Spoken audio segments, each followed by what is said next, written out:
In 1975, Japanese mountaineer Junko Tabei became the first woman in the world to climb to the summit of Mount Everest. Over the past 50 years, approximately 900 women have followed in her footsteps, defying cultural and physical barriers to reach the top of the world. My name is Tori James. I'm the first Welsh woman to climb Mount Everest, and I'm on a mission to shine a spotlight on this little-known but incredible woman and celebrate this 50th anniversary milestone by sharing stories from women around the globe who have also reached the summit of the world's highest peak. Welcome to the First Females podcast, Croeso, as we say in Wales.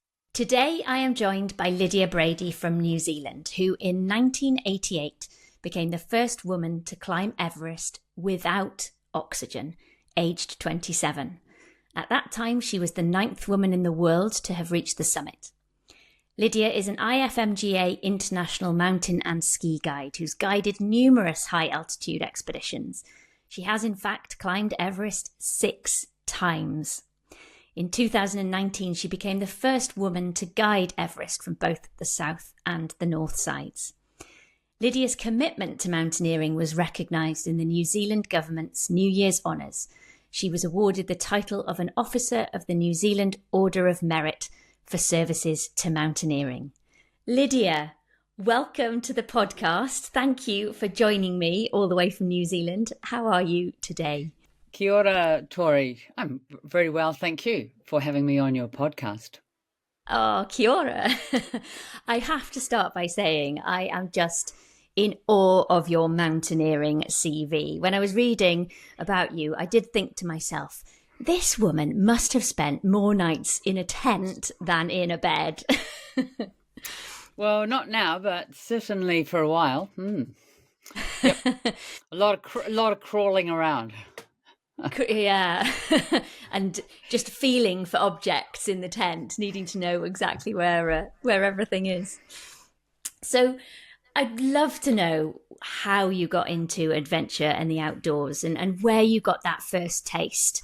And did you ever imagine that your life might have been so full of adventure? Yes, I'm not sure I pictured a life of adventure per se, but I definitely had an open door. And that open door was because I was a reader and I was curious. And I think that's a really essential part of life and enables you to be engaged. So it doesn't really matter if you're a mountaineer or a writer or an artist or a gardener. It doesn't actually matter. It's about being curious and reaching out and asking why and finding other people's mountains, other people's drives, other people's gardens, whatever it is. So I was always, I didn't grow up with any sporting background. I was super, super bad at sports. So I'd get like A, C in my, primary school reports. And with sport, I could try harder or something like that. But, I was like really, really bad. I couldn't do a handstand, couldn't catch a ball. So it wasn't until I discovered what we call tramping in New Zealand, which is quite serious hiking. It's hiking without a trail and using maps and going over mountain ranges and so on. So I discovered tramping, and then I kind of discovered the tops of the mountains, and then I discovered walking along the tops of the mountains, and then it went to climbing. And what is it you love about the mountains? Well, I think if we allow ourselves, or we educate people to allow themselves, I think that's really critical. We probably all have a spiritual and emotional connection to one type of nature. I think there's a lot of people in the world, obviously, who have no opportunity to, because they're so poor they're going to die if they don't just do survival stuff. And but those of us who are privileged, some of us are lucky enough to find an alignment with one kind of nature. And it just so happened for me that it was the mountains, but equally so, being a person from Aotearoa, New Zealand, it could have been the ocean or a river or something like that. And what about the people around you, your family? Were they into climbing or mountaineering? No, full stop. I didn't grow up with my dad, and my mother was pretty busy working, but she'd come from farming background. I mean, she was a teacher, and all my relations are from farming backgrounds. And I mean, I'm in my early 60s now, so there used to be a thing called common sense, because people lived a little bit more aligned with the land, and so things go wrong, and you can anticipate and develop your life around what you learn to achieve things and stay safe. So yeah, you have some basic skills, and then you discover a medium in which you can express them. And what was there a moment when you were growing up which made you think, I need to pursue more of this? Was there a mountain that led to the next biggest and the next biggest? Was there a specific peak that you climbed? Yep. Yeah, this most definitely, not exclusively, but so I'd been tramping. So we go over passes, and we'll go from a trail over a mountainy hill in New Zealand, and then to another trail and go out. And so I was just beginning, and I always was taken under the wing by some older people who are much younger than me now, but of course seemed incredibly old, because I was like 14 or 15. 14. And we were on a winter trip, and we don't get snow to the valley floor very often, but here we are in the mountains. But it's bush in the mountains, and there's tops. There's low mountains that in summer wouldn't have snow, but in winter are completely covered in snow. But they're still mountains. There's steep areas, and we were in the valley, and we met another tramping group, another club, and they were going to walk out. Instead of walking out the valley to the car that day, they were going to climb up and walk along the tops, because the tops were be frozen, and they're using crampons and ice axes. And the person so-called looking after me, Jim, he took me up to the tops, and then we climbed up to the tops, and we were walking along the tops, or scrambling along the tops, ice axe, crampons, amazing view, horrible, boring, dark, spooky, gloomy valley down the bottom, amazing views on the top, and each little hillock a new view, and lots of mini mountains. And that's it. They're called tops trips, where you just cruise the tops, TOPS, and that was my epiphany. And so what happened then? I mean, you were a teenager then. It was how many years before the idea of climbing Everest came to you? Oh, Everest. Good question. Probably, it's in the realms of the world as soon as I went to altitude. So my first expedition to altitude was on a British expedition, on a Bristol expedition, to try the first ascent of the sixth highest mountain of the south face of the sixth highest mountain in the world. So all these cool guys from Bristol and me, and of course I'd grown up in a mountain range that was pretty much identical to the Himalayas. Big ice cliffs, big snow, big huge snow faces that heat up during the day, lots of crevasses, shitty rock, excuse the language. So Aotearoa, the mountains here, they're the same as the Himalayas, but just small. And I really wanted to climb a ridge on Choyu, because I knew it would be safe and we could achieve it. But these guys wanted to climb a face on an 8,000, sixth highest mountain in the world, where none of us have been to 8K, but it's pretty funny. But anyway, it was their trip. So off we went, and got pretty high, got like really, really high. Didn't summit, got to 150 vertical meters off the summit, but a long way in distance. And I guess, New Zealand, I know so many people have been to Everest on personally driven expeditions.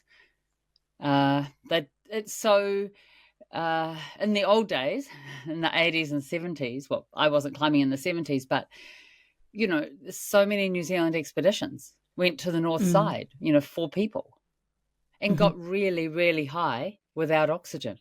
It's just, yeah. It wasn't like a moment, oh, I want to climb Mount Everest. There was a moment when I thought I would have the skills to climb Mount Everest, but not a moment of desire. It was probably always there as an option. And that first expedition to Choyoyu then, were you using oxygen with the team or not? No. No one used oxygen until it was popularized. Does that make sense? I mean, of course, they used oxygen on Everest and oxygen on the first ascent to Kanchenjunga and things like that, but not very much on Kanch because they lost it all. I mean, you just didn't. And it was funny because as climbing 8,000 meter peaks became popular, everyone, and they were guided. And guiding brought in the use of oxygen. In fact, I joke that New Zealander Rob Hall, who became quite famous for dying on Everest, he started doing a lot of guiding. He wasn't the first, although he claims he was the first. They claim that he was the first. The French were the first to guide, I think, but he popularized the use of oxygen. No one used oxygen because we funded our own expeditions and we carried our own loads. So those early experiences without oxygen, I mean, how did you find it? Your body must, did you get sick? What was going to altitude like for you to almost 8,000 meters on Choyoyu? Well, no, I had my moments, being so sick, and I needed to find the doctor, and I had to crawl between my tent to the main tent to find the doctor because I was so sick. I don't know, I can't remember what I was sick from, but we all had moments or things. But I was quite young, and I was really strong, and I was used to carrying a pack. So, and I was used to camping. I'd already camped in snow a lot. So there was a lot of skills. And I mean, when you are skilled at camping in snow, you're very efficient and you don't get snow in the tent. So you never have to deal with wet gear. And, so it goes, there's all those skills that aren't just like, oh yeah, whatever. They are skills. And that's why, the people who've done it a long time are often quite good record setters because their efficiency isn't just in how they walk or climb or run. It's also in all of those other accessory movements, if you like. So this is your seventh time in the Himalayas now. And this you're on your first Everest expedition. Is that right? Yeah. You're with a team. Yeah. You have support from Sherpas. Tell me about the makeup of your team for that first expedition. Yeah, we had some support for Sherpas, but we still carried loads, like repeated loads through the icefall, and we fixed rope. So there wasn't a rope fixing team for the icefall. So when we got there, there was a French and I think some Americans, and they had collaborated. They were collaborating on fixing rope through the icefall. Of course, we contributed rope and ladder, and then we were one of the two teams that fixed the Lhotse face. Like I carried ropes and we fixed on the Lhotse face. And wow. So, but we were a joint expedition. So way back in the day, it was maybe a 7-year wait to get a permit for Everest. So the permits were limited. And all the Eastern Bloc countries, occupied by the USSR, had some of the best climbers in the world, of course, the Polish, the Slovenians, the Slovaks, the Czech, excuse me, and of course other Russians, but you saw Russians less in the Himalayas. And so those outlier countries that produce such amazing Himalayan climbers, their companies or the clubs, government-endorsed clubs would buy the mountain permit, but as far as taking US cash, they couldn't bring US cash to the Himalayas, so they always collaborated with a Western expedition. So on something like Everest, where there's a 7-year wait, hey, we've got a permit, we can bring ropes, we can bring ladders, we can bring sleeping bags, and we can bring the food, you bring the US dollars. And then you had a liaison officer who was there basically in those days to help you change route, get permission to change the route if the route was unsuitable for you. And that's just how it went. This is so different. It doesn't, it's a different world. No, it's not better, it's not worse, it's just different. Yeah. So we were on a Slovak expedition, and they did the second ascent of the southwest face of Everest, alpine style without oxygen. When Chris Bonington's team had done the first ascent with 70 of the world's best climbers, the best, including the Sherpas, of course, fixed rope to the top, oxygen all the way. Yeah. So a huge step. And that took place during the time that you were there. That was in 1988. That was our expedition. Yeah, we had. Yeah, and the New Zealanders were going there and their goal was to go. Oh, Southwest Face is too hard for us. Can we please have a permit to climb the South Pillar on Everest or the northwest of the Southeast Ridge or what? One of the routes where we'd be in the way the least, and we're just going to make an official application. And that's how it was. When I was in the Gasherbroms the year before in Pakistan, there was a small American team that had to change their whole permit on Gasherbrom 1, like from one side to the other with their liaison officer, because there were mines in the glacier, because it's really close to the Indian border. So the Pakistani military put mines in the approach to their route, and they say, we need to change our route because the glacier has been mined. My goodness. That's a danger that you might not be anticipating when you go to climb. What's interesting is days. And you were there in the October of 1988, which of course is considered, I guess the second season, but the dominant season that you would normally climb Everest is April and May. Why was that in 88? Probably because the team was going. I mean, it wasn't. So after I stopped Himalayan climbing for a while, just for a bit, then it wasn't until I came back and I realized there was guiding quite a lot on in the Himalayas, and then I found out that people were just going in the spring. It was just like, oh well, you were going post monsoon because that's when it worked and that's when the permit was, and yeah. Okay, so you were 27 years old. Were you the only female member of your team? Yes, and I had my 27th birthday about 3 days before, 5 days before I summited. Yeah, so I was, So I was on, it was the only, but that's quite common. There wasn't a lot of women at that, in the Himalayas climbing at that level. And what was that like for you? Quite fun. Oh no, actually, well, no. I mean, I don't really want to go into my story there's sort of lots of controversy aligned with my first ascent of Everest, and I've told it so much. I'm really bored of it. I'm not bored of the mountain. I'm not bored of climbing, and I'm certainly not bored of the friends that I made there who then died. 50% of my expedition died on that trip. But I also made two of the best friends that I've ever made in the mountains. Knew them for a very short time, and they're still with me. I mean, they're dead, but they're still with me. Hugely influential experience. Yeah, and so I'm sorry to hear that. Yeah, but being a woman I was a pretty wild girl then. And what can you tell us about that, standing on the summit of Everest for the first time, having reached the top without oxygen? What was that like physically and emotionally? Emotionally and physically, it was such a big relief because I could turn around and go down.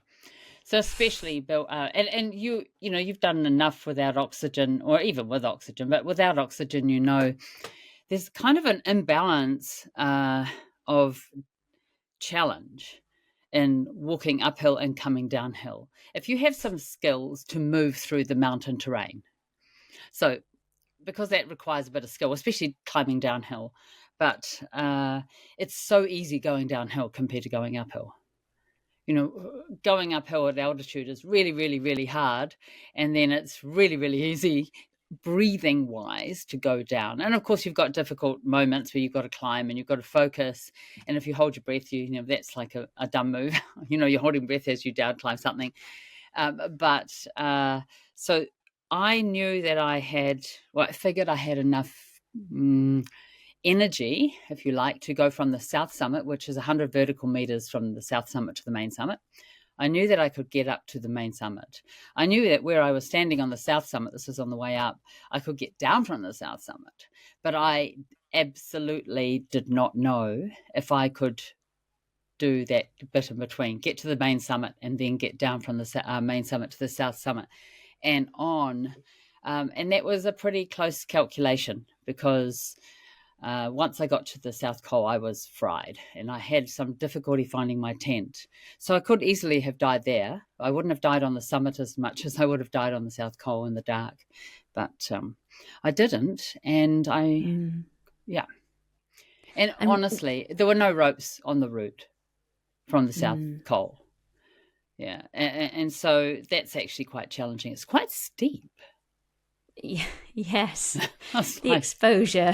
I know, I didn't know. When I went back to guide it in 2008 for the first time, I was like, holy moly, it's so steep. I was like, I mean, how do you balance that, sense of adventure with the dangers and decision making on the mountain? And were you making that? Did you make that decision to go to the summit on that first ascent by yourself, or were you talking to others around you? Tori, I was on my own. I climbed it on my own. I didn't have anybody there. So there wasn't anybody with you? No, not with me. I met the Spanish coming down. No. Okay. No, I climbed it from Camp 2, looking after myself on my own.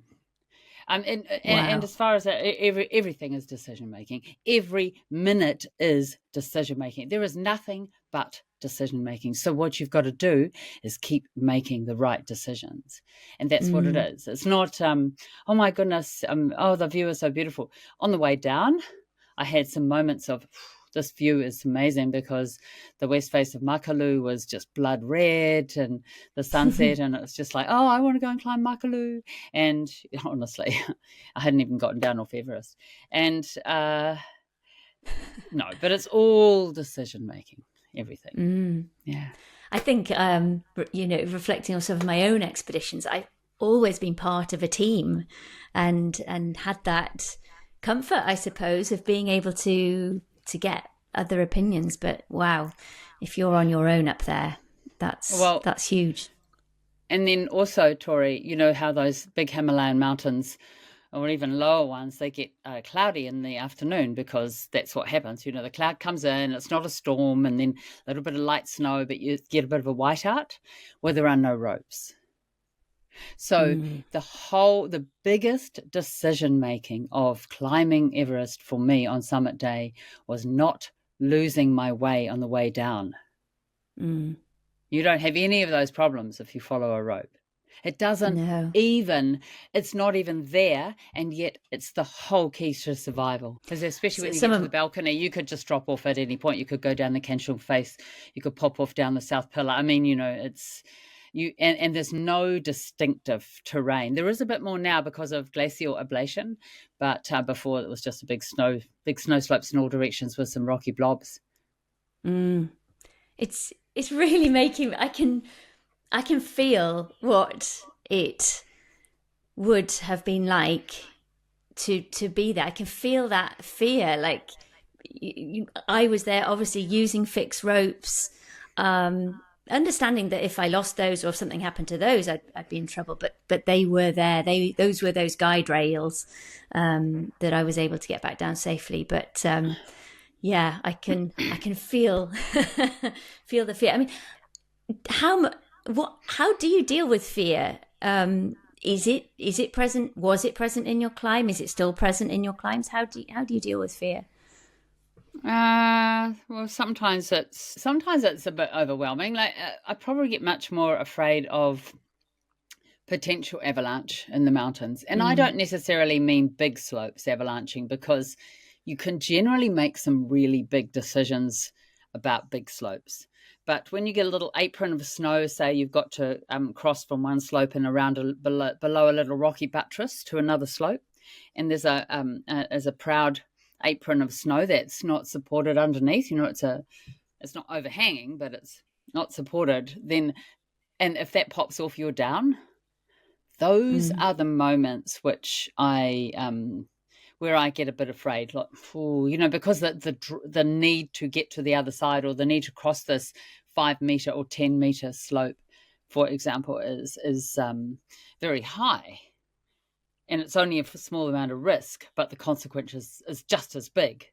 Death is just as big whether you're on a small mountain or a big mountain.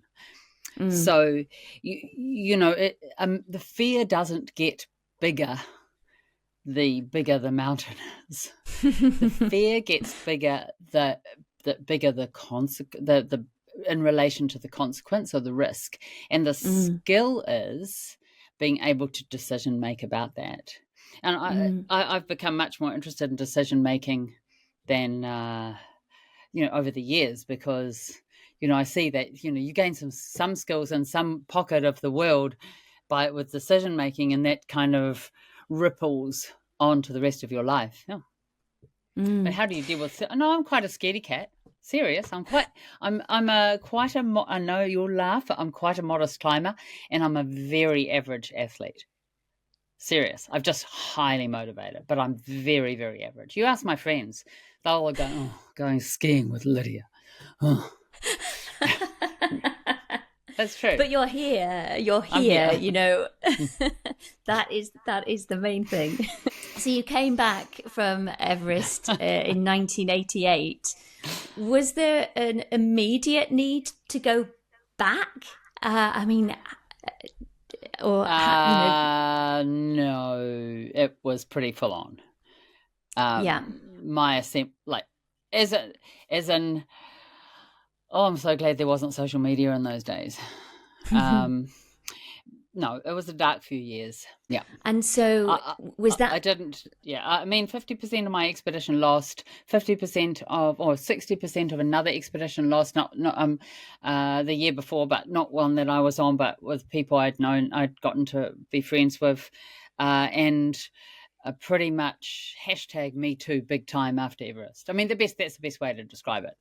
A mega #MeToo, and a nice fat dollop of bullying, and I pulled my head in. That's just to make it really, just to sum it up in a really elegant, feminine way. Yeah. Yeah. So what did you get into after your first ascent? Because you then later did go on to get your guiding qualifications. How did that all come about? I was always going to go to university, but I never wanted to go to university until I knew what I wanted to do. And after spending a few years in the States in the early 80s, before most of the listeners were born probably, I did a whole lot of big walls in Yosemite Valley. And I loved America because with the people that I mixed, there was just so much generosity and love, I guess, and even if you just were hitching across the states, you always had a place to stay because there was space, and there was space in the country and space in people's hearts. And I loved America. I really wanted to go and live there. So I figured that one of the desired professions to be able to move to America was being a physical therapist or physiotherapist. And so I decided that I met a whole lot of physios. I didn't actually know what they did, but I knew that they knew they had to learn a lot about the human body. So that was kind of interesting. And that they had a high job satisfaction, because I only was talking to young physios. And so I got back from Everest, and I was too late to apply to get into university that year. So I applied and eventually got into physio school and did a 4-year degree in physiotherapy. Yeah. Oh. But I did some other years of study. Once I discovered physiology, I go, oh my God, why didn't I apply to get into medicine? But I'm not sure initially I would have, because I got some brain damage from hypoxia. And that probably took me 1 or 2 years to recover from properly. Yeah. Oh, wow. From that first ascent that you made. Mm-hmm. Yeah. Gosh. Well, it was the first ascent, a long time without oxygen, plus a lot of stress.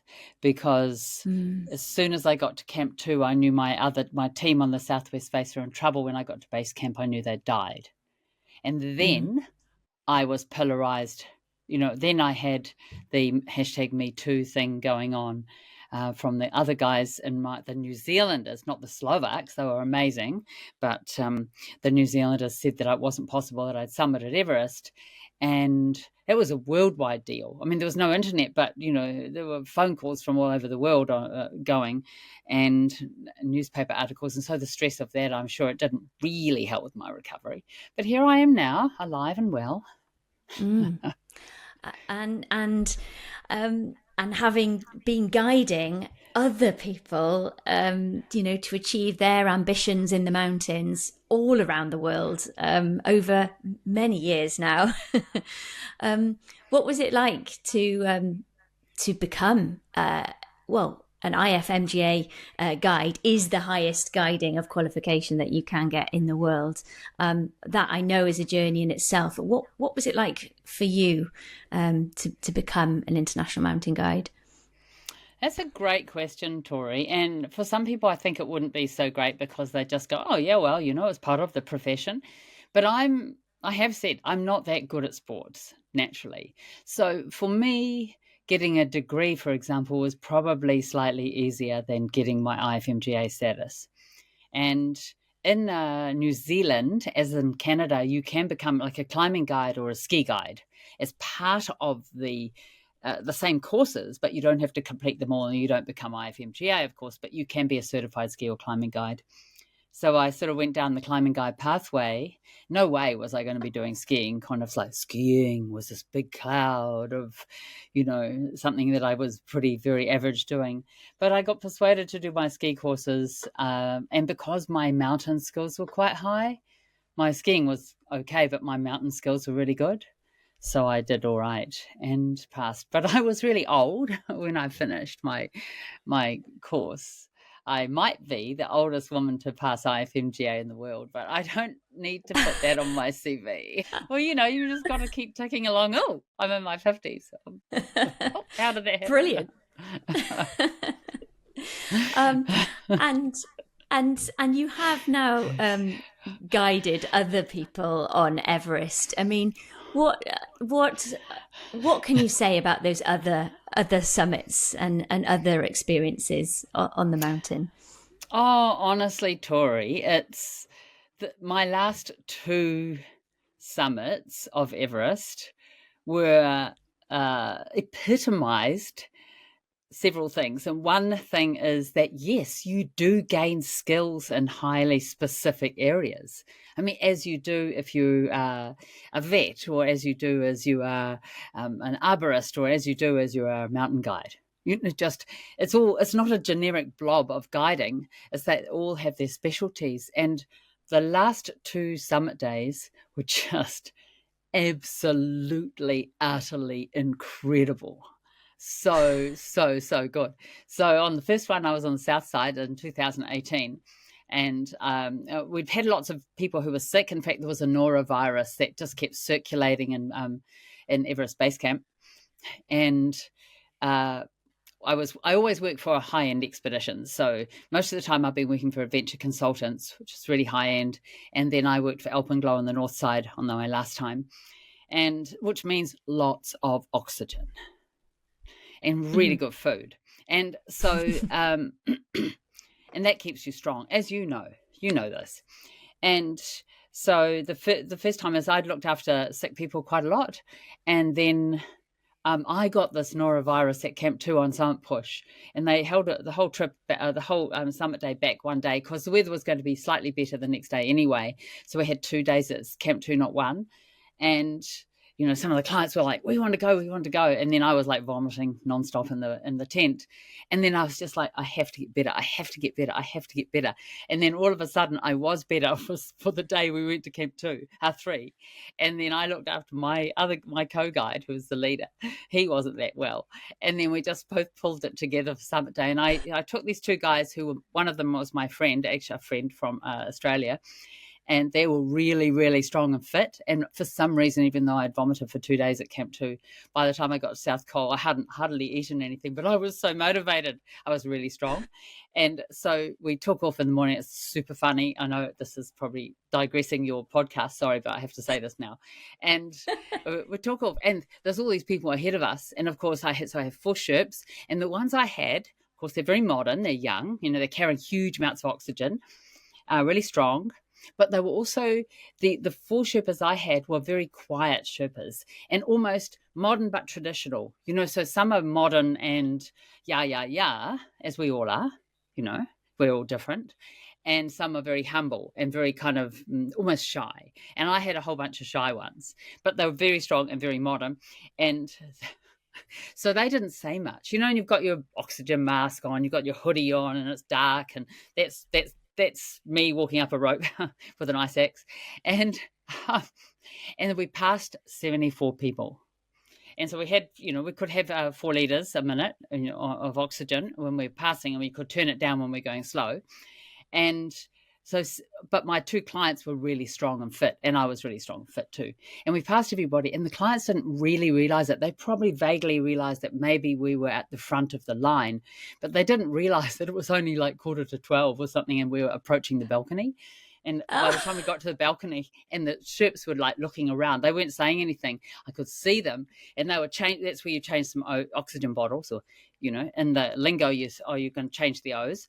And so they were changing the oxygen really, really fast. I was looking around because they weren't saying anything to the clients, like, we are going for it because we are now in front. And my clients were really fit. So all we do is zoom up the ropes to the South Summit, and we're approaching the Hillary Step. So, of course, from the South Summit, you climbed from the south side, didn't you, Tori? That's right, yeah. Yeah, okay. So from the South Summit, you dip down, and that used to be filled in with snow. That didn't used to be there, like way back in the 80s. But you dip down and then you go up to the Hillary Step, la-di-da, and there's a wee bit of a sort of a track there at that point, and with a fixed rope. And I'm looking at my watch, and I'm going, oh my God, if we keep going, we're going to be on the summit in the dark. And I did not bring my clients here to summit in the dark. My clients have come here for the view. So I've got this thing, it's like wind's going, it's dark, we're on oxygen, we're like on the summit of Mount Everest kind of thing. I'm going, I've got to run along this track to slow my clients down. It's so funny. One was behind me, you see. So I will deal with him in a minute. I was like running, and I, tap my client on the shoulder, slow down or you will regret it for the rest of your life, which is very dramatic. Of course, he probably couldn't hear me, but just like slow down. And then I had to slow my Sherps down, and we got to the summit and we watched the dawn rise, and we were like there for like 40 minutes, and one person arrived at 25 minutes part. After 25 minutes, just one person. It was just the best. Amazing. Yeah. And then I had pretty much the same thing, the whole mountain to myself on the north side, as on the next year when I guided Roxanne Vogel, who had done like a year and a half of intense training and summited Everest USA 14 days. And the day that was famous, that NIMS took the photo of all those people crowded. And on the north side, it was going to be 120 or 130 people summiting the day after that. So instead of getting tangled up in that crowd, we summited from Camp 2, which is 7,700 meters. So the equivalent of summiting from Camp 3 return, that's what we did to avoid all the crowds. So from the north side. So we had them, apart from some 5 Tibetan rope fixers who finished the last 200 meters, so the way ahead. We had the whole mountain, the whole of Everest to ourselves, just the 4 of us. Yes. Anyway, so now which is possible. There are increased numbers of people climbing, but it is still possible to, if you time it right, and if things come together, and you have enough oxygen. Yes, you have to have 4 liters a minute when you're doing things like that. I think if you're guiding, I mean, yeah, and that's for people who don't know, that's the flow rate of oxygen into the face mask, isn't it? Yes. Mixed with ambient air, we'd just like to point out. Not Yeah. not pure Not pure. Not pure, O2. you might run out. True. Yeah. You were back in 1995 invited by Junko Tabei and her teammate Setsuko Kitamura to join them in Japan for the 20th anniversary of that first female ascent. Junko Tabei-san, Kitamura, Setsuko Kitamura-san were two really, really amazing women. Of course, we know Junko a little bit more. And how to say, here's one of the more prestigious women in the world, if you like, in the high altitude mountaineering, as far as firsts, was Junko was really a climber. She wasn't somebody who decided that was something she could do and could tag it onto a lot of other high achievements. She was a teacher, and there was a lot of prejudice. And the women who were doing mountaineering, and especially at altitude in Japan at that point, not necessarily now, had a lot of negative press, a lot of prejudice against them. So Junko made her own equipment, a lot of her own equipment, and climbed to get experience before she summited. And after she summited and became, quite famous, then she used her fame for the environment. So she never focused it just for herself so that she could go on more expeditions. She absolutely harnessed it to help the environment, to help other people go climbing, but always, always, always for the greater good. Always for the greater good. And those women, and actually the guys too, they're really, really funny.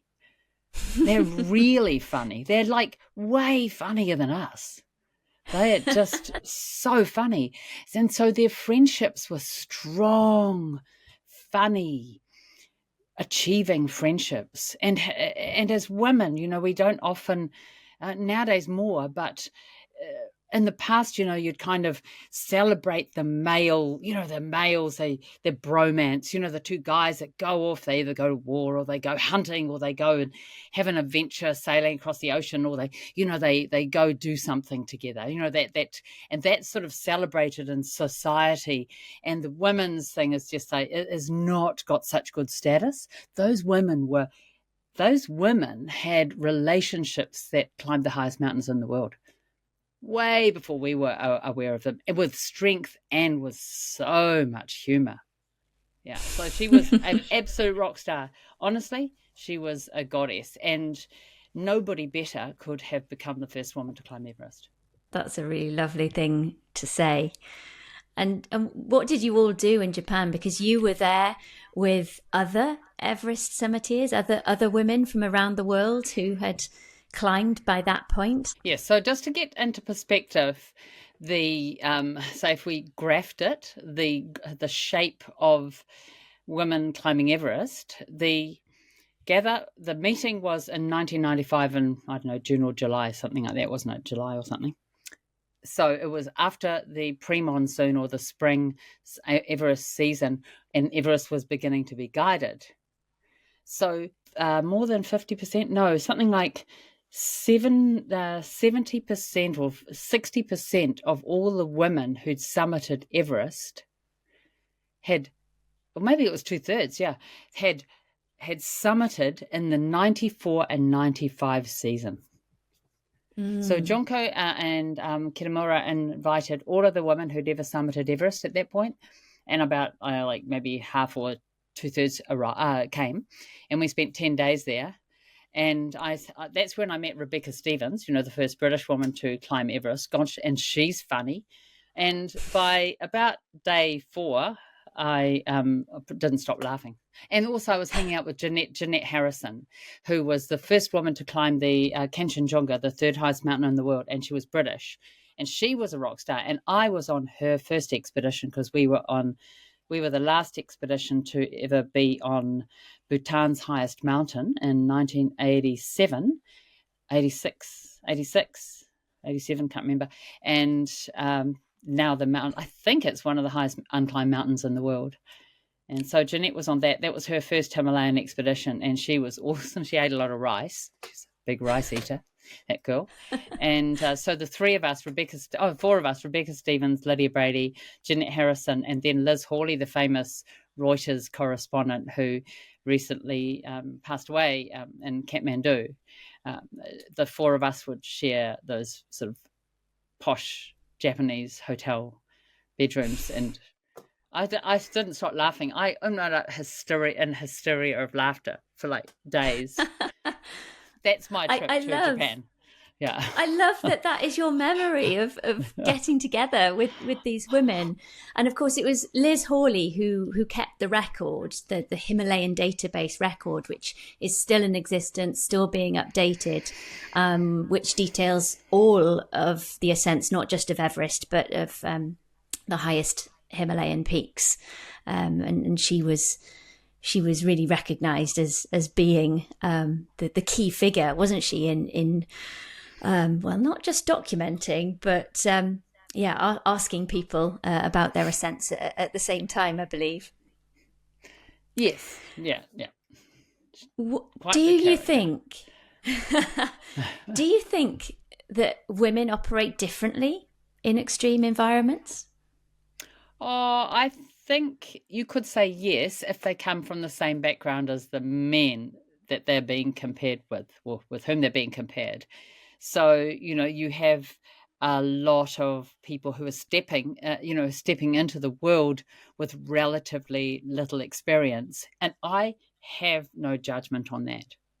My judgment would be whether they care for the environment, whether they respect the people that they're working with or their staff. It's not whether they have experience or not.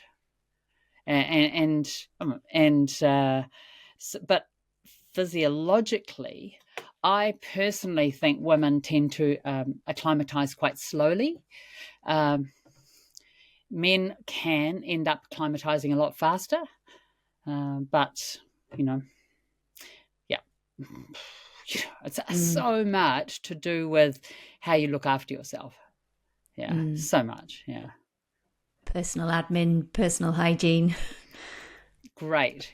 Personal admin.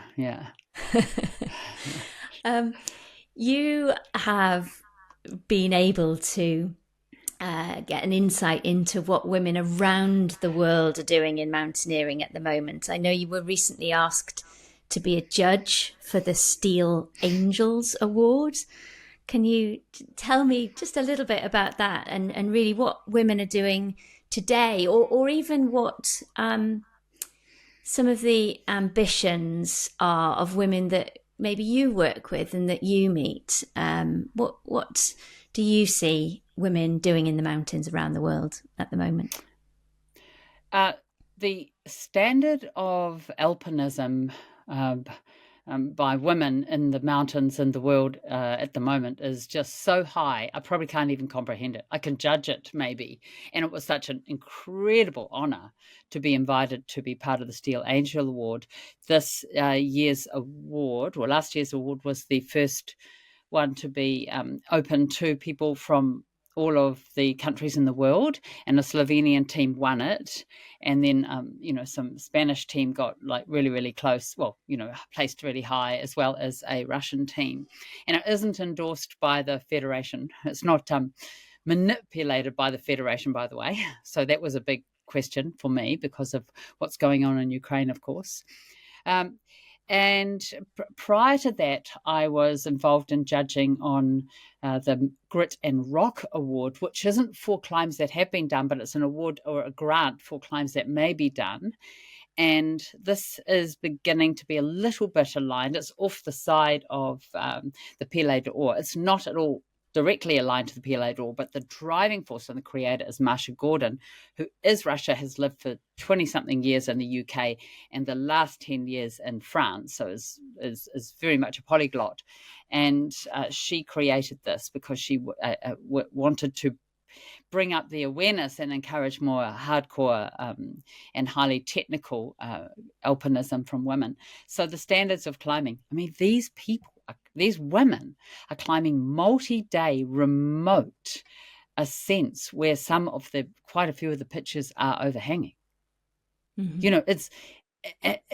It's the amount of commitment and the speed with which they dispatch highly technical and often very consequential, like loose, dangerous climbing, and they get there to the bottom. Their strength and their technical expertise and their commitment is just extraordinary. It has nothing to do with you and I plodding up the side of Everest on oxygen. I mean, and that is not denigrating it. It is just saying how broad the spectrum of mountaineering is. I mean, that's alpinism. And so far, probably the majority of the high-end technical alpinism that women are doing is in the 6,000 meter range as far as altitude is concerned. I may be wrong. So I stand to be corrected. But it will move into higher and higher terrain.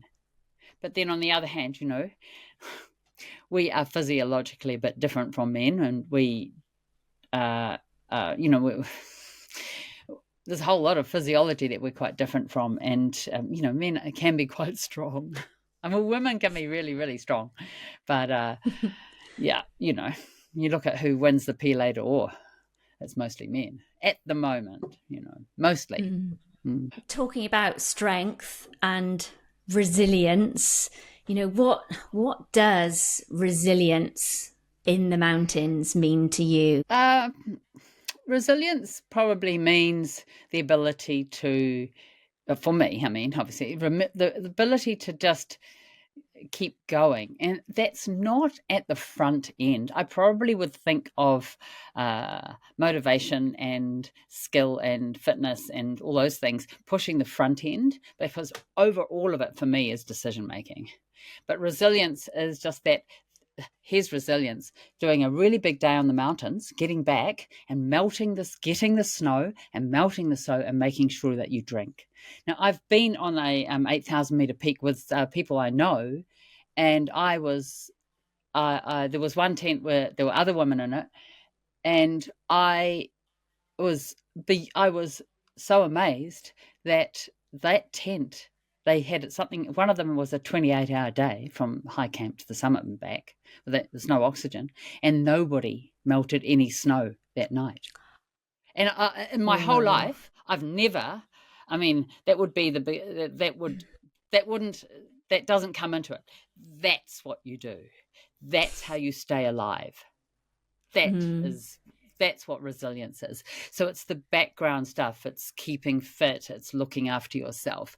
And that resilience gives you this base and this framework in order to be able to keep going the next day. Yeah. I can identify with that. I remember getting back down to the South Col and shouting at myself in my exhausted state to drink something to do exactly that. But the bit that makes me smile is that the only sachet of drink that was left was a sachet of Horlicks. And I don't know if you love it, hate it. It's gross, isn't it? I wouldn't. I might have literally not kept it down. So that's one of my memory of getting back to the South Col and thinking, oh my goodness, I have to drink something and it's going to be Horlicks. This is just terrible. That's very funny. I'm never going to look at those Horlicks jars again the same way.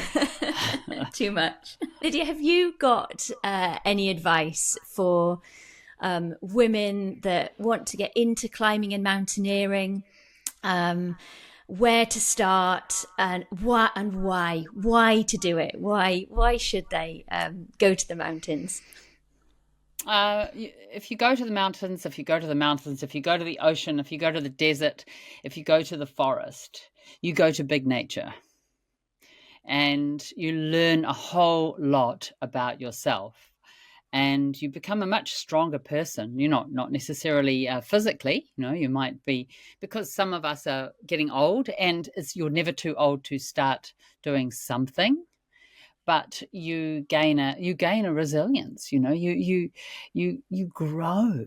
You are in touch with what actually really matters, which is consequential decision making, whether it's getting out to the car in time, whether it's not twisting your ankle on rough terrain because you're just going to go slower, or you using walking poles because it's really rough, loose terrain, or it's all those little decisions.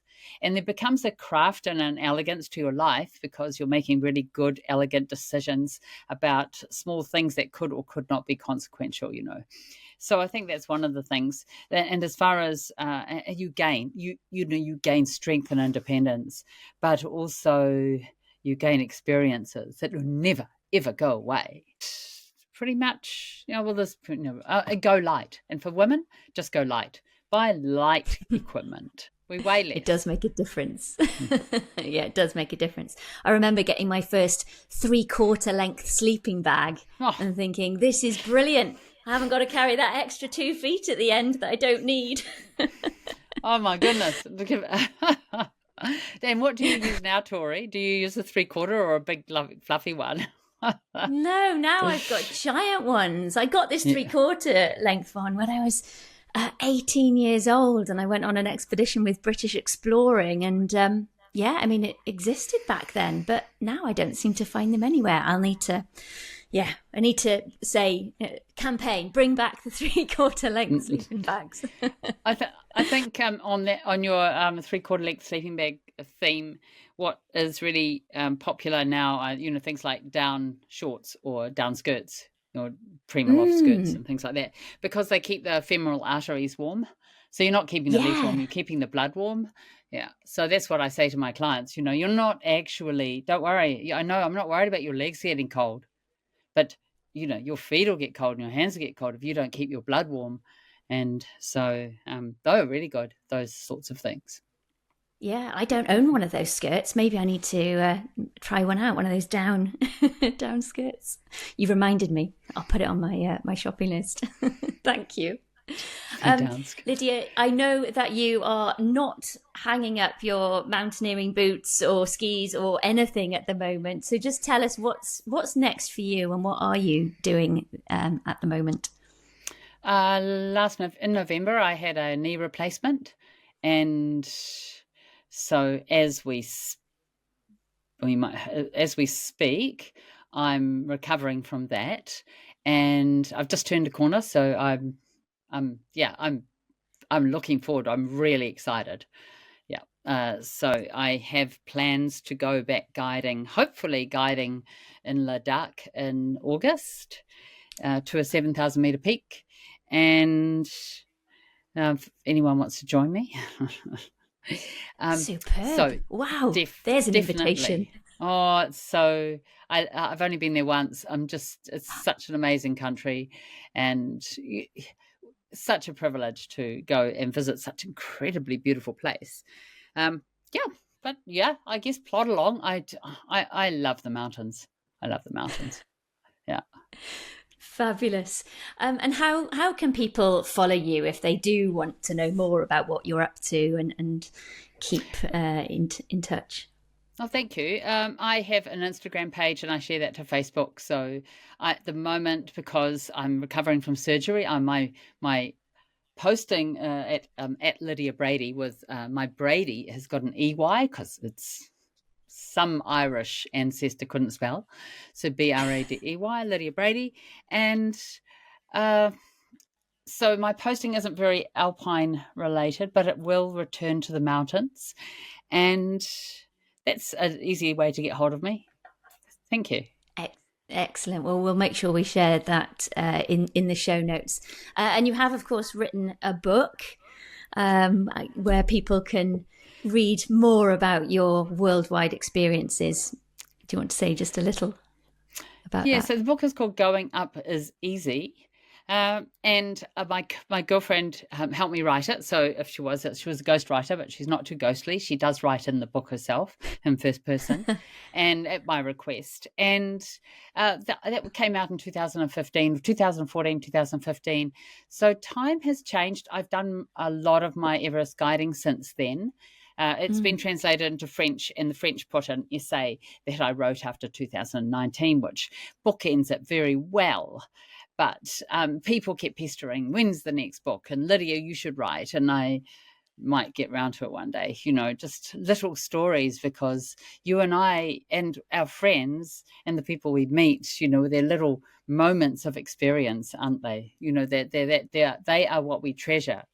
For me, it's rather than the big story, it's those million little stories that we have. Absolutely. And I would personally love to hear all of those smaller stories that cover the last decade or so. Lydia, thank you so much for talking to me today. Your story as the first woman to reach the summit of Mount Everest without oxygen, it really is an incredible part of the history. Your experience spans the decades. You have so much knowledge, not just of the mountain, but of mountaineering around the world. You are an inspiration. I sincerely hope that our paths will meet in person at some point. Some of your advice was to be curious, and I think that absolutely is key. Curious about what's over the next peak, around the next corner, to really grab those outdoor experiences, because that's where we grow, and that's where we really kind of learn the most about ourselves. So good luck for your recovery, and I hope you have an incredible time in Ladakh in August. And I hope that you'll also be doing something to celebrate the 50th anniversary of the first female ascent in 2025. Yes, I shall be. I'll be with the Himalayan Trust. We are making that was set up by Ed Hillary and Peter Hillary, and we'll be making a special celebration to celebrate Junko Tabai's first ascent. Tori, it's been an absolute pleasure. I love talking to you, and you and I are going to meet again in the mountains. Yes. Let's do it, Lydia. Thank you so much. We will speak to you very soon. Take care. Okay. Bye-bye. Bye. Thank you for listening to this episode of the First Females podcast. I hope you're feeling inspired to step outside your comfort zone, embrace the outdoors, and experience the magic of the mountains.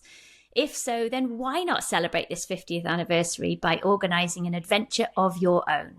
Get the girls together, get the boys together, get everyone together, go for a walk, climb a hill, and remember to share the story of Junko Tabei. I would absolutely love to hear about what you get up to, so please do connect with me on my socials, which can all be found in the show notes, or find me at torijames.com.